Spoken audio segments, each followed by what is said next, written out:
വളരെ ഓമനത്തത്തോടെ കറുത്ത കുറുകിയ തന്റെ വാലാട്ടി രസിക്കുന്ന കക്ഷിയെ നോക്കൂ. കാഴ്ചയിൽ ഒരു പാവത്താനെ പോലെ തോന്നുന്നു അല്ലേ? മരുഭൂമിയിൽ കാണുന്ന കൊടിയ വിഷമുള്ള സഹാറ സാൻഡ് വൈപ്പർ ആണിവർ. വെറും 8 മുതൽ 14 ഇഞ്ച് വരെ മാത്രം നീളമുള്ള ഈ തടിയന്മാർക്കും മറ്റ് അണലികളെ പോലെ ത്രികോണത്തല തന്നെ. സഹാറ സാൻഡ് വൈപ്പറുകളുടെ ഏറ്റവും വലിയ പ്രത്യേകത എന്തെന്നാൽ മണലാരണ്യത്തിലൂടെ വശങ്ങളിലേക്ക് വളഞ്ഞ് ഇഴയാൻ സാധിക്കുമെന്നതാണ്. മണൽ തരികളുടെ നിറത്തിലുള്ള ഇവന്മാർ കൂടുതൽ സമയവും മണലിൽ പതുങ്ങിയിരിക്കാറാണ് പതിവ്. ഈ കക്ഷികളുടെ കണ്ണുകൾ ശ്രദ്ധിച്ചോ? പരന്ന തലയുടെ ഏറ്റവും മുകളിലായിട്ടാണ് കണ്ണുകൾ ഉള്ളത്.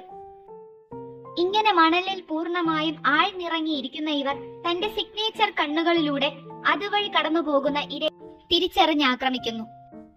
ശരീരത്തിന്റെ വശങ്ങളിലെ ചെതുമ്പലുകൾ ചെരിഞ്ഞ് മൂർച്ചയേറിയതാകുന്നു.